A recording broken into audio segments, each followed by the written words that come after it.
아이들이 참 머리가 좋아요. 일방적으로 때리는 경우는 별로 없어요. 야, 너 나한테 한 대 때려. 한 대 때려봐.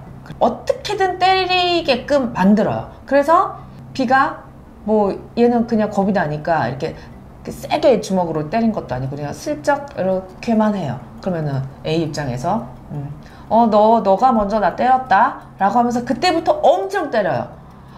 진짜 억울한 사안이죠. 정말 교묘하고 재질도 안 좋고 그렇지만 어쨌든 이렇게 힘을 약하긴 하지만 이렇게라도 한 행동은 어쨌든 터치는 된 거잖아요. 그래서 이 부분도 마폭으로 거는 경우가 꽤 있습니다.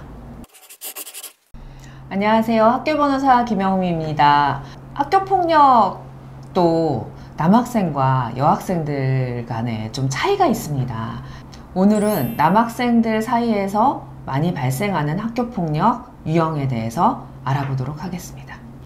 아무래도 남학생들은 여학생들에 비해서 신체폭력이 좀 더 많이 발생하는 편이에요. 근데 과거에는 소위 말하는 밤마다 일진들이 있어가지고 TV에서 나오는 것처럼 야 누구 나와 뭐 이런 식으로 되게 위협적인 행동을 한다든지 약한 친구들한테 뭐 가방을 들게 시킨다든지 뭐 이런 식의 공갈이죠. 소위 말하는 공갈협박 이런 유형들의 학교폭력이 발생했다라고 하면은 요즘의 학교폭력은 좀 되게 교묘하게 이루어진다고 볼 수 있을 것 같습니다. 신체폭력도 있기는 있는데 정도가 많이 약해졌어요. 친구한테 불쾌감을 주는 행동을 하면 안 된다, 괴롭히면 안 된다 이런 지속적인 교육 효과가 확실히 있는 것 같아요. 근데 그 애들이 그 어른이나 선생님 말 잘 들으면 그게 애들이 아니잖아요.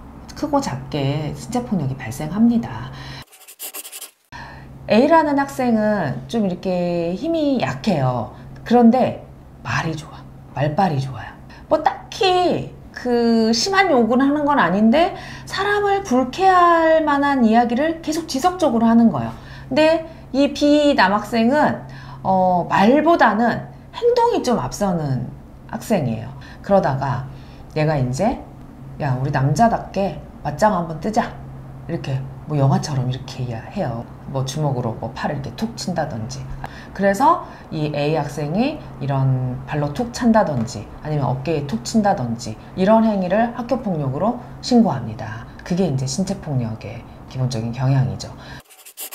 남학생들이 또 쓸데없이 정의감이 있는 친구들이 있어요. 간혹 여학생들하고 같이 어울리거든요. 근데 그 같이 무리로 어울리는 여학생 중에 한 명이 야, 나 지금 우리 학교에 순자라는 애가 있는데 나 얘 진짜 어떻게 하고 싶은데 진짜 미치겠다. 네가 좀 도와주라. 얘가 이제 순자라는 애한테 야 순자 너 어디 지하주차장에서 몇 시에 만나? 라고 해요. 근데 이 A라는 여학생 혼자 나온 게 아니죠. 같이 어울려 다니는 남자친구 무리를 싹 데리고 가요. 그 순자 학생 입장에서는 얼마나 무서워요. 그래서 이 학생이 이제 A 학생과 그 같이 따라 나온 무리 학생들을 학교폭력으로 신고하게 됩니다. 그런 게 이제 남학생들이 정의감에 불타가지고 여학생 아니면 지 친구 도와준다고 생각해서 무리지어 갔다가 같이 학교폭력으로 연루되는 그런 사안입니다. 현장에 갔던 남학생들 중에 이 여학생이 그 순자랑 막 다투고 있을 때 뒤에서 말이라도 한마디 뭐 욕설이라도 함께 하면서 보태거나 그럼 이 학생은 같이 공범이 돼가지고 학교폭력 한 게 되지만 단순히 구경만 우르르 해서 구경 갔던 아이들 이 학생들까지 학교폭력으로 엮기에는 좀 무리가 있어서 사안에 따라서 학교폭력이 되기도 하고 안 됩니다. 그러면 그럴 때는 당연히 저 같은 전문가 선임해야 되겠죠. 남학생들은 뭐 쉬는 시간이나 학교 후에 축구를 하거나 농구를 하거나 이렇게 몸으로 부대끼는 운동들을 많이 하거든요. 그러면 우리가 축구할 때 기본적으로 뭐예요? 다리를 태클하는 경우들이 많이 생길 수밖에 없잖아요. 근데 한 번 하면 그냥 당연히 이제 이건 뭐 잘못해서 실수를 했나 보다 라고 하지만 지속적으로 A라는 학생이 계속 공을 드리블해서 가요. 근데 B가 얘를 막 쫓아와가지고 태클해서 공을 빼내요. 근데 이게 한 번이면 되는데 계속 두 번, 세 번, 네 번 계속 똑같이 백태클을 통해서 넘어지게 해요. 그러면 이 드리블을 해간 이 학생 입장에서는 얘가 일부러 그런다고 생각할 수 있잖아요. 그 다음에 농구도 마찬가지예요. 농구도 공을 막 이렇게 드리블해서 슛을 하려고 하는데 얘가 자꾸 뒤에 와서 막 일부러 밀치면서 공을 뺏어가거나, 아니면 뭐 공을 쳐야 되는데 딴 데를 쳐가지고 공을 뺏어가거나, 그러면 이 공을 뺏긴 학생 입장에서는 얘가 일부러 나를 괴롭히나? 이런 생각을 할 수 있잖아요. 그래서 운동하다가 학교폭력, 신체폭력으로 해가지고 신고되는 경우도 상당히 많습니다.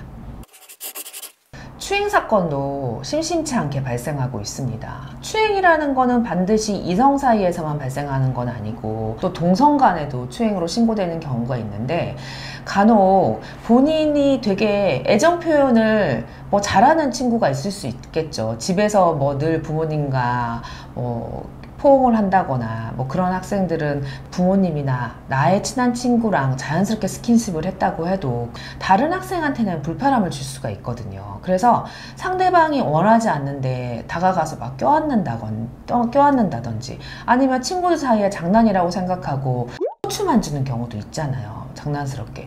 그건 나 혼자 생각했을 때 장난인 거지, 상대방이 거기에 대해서 불편하고 불쾌감을 느끼게 되면 그건 당연히 강제추행에 해당하고 학교폭력에도 해당이 됩니다. 작년부터 되게 많이 발생하는 사안이 지인능욕이죠. 딥페이크 사안인데, 친구의 사진을 야한 신체 사진과 합성해가지고 그걸 만들어서 친구들하고 돌려본다든지, 이런 행위들은 사실 학교폭력 중에서도 꽤 심각한 사안에 해당이 됩니다. 농구하다가 뭐 고의가 인정이 됐다 라고 했을 경우에는 그렇게 사안이 중하다고는 보지 않아서 뭐 서면사과 조치나 그 다음에 교내봉사, 1호나 3호 조치가 나오는 경우가 많고요. 그리고 사안이 좀 더 중한 딥페이크, 지인 능욕 사진을 뭐 만들었다든지 유포했다든지 이런 성과 관련된 사안은 좀 더 중하기 때문에 4호 이상의 조치가 나오는 경우가 많습니다. 그리고 좀 요즘 또 남학생들의 폭력의 특징이 뭐가 있냐면, 혼자는 1대1로는 잘 맞짱을 안 떠요.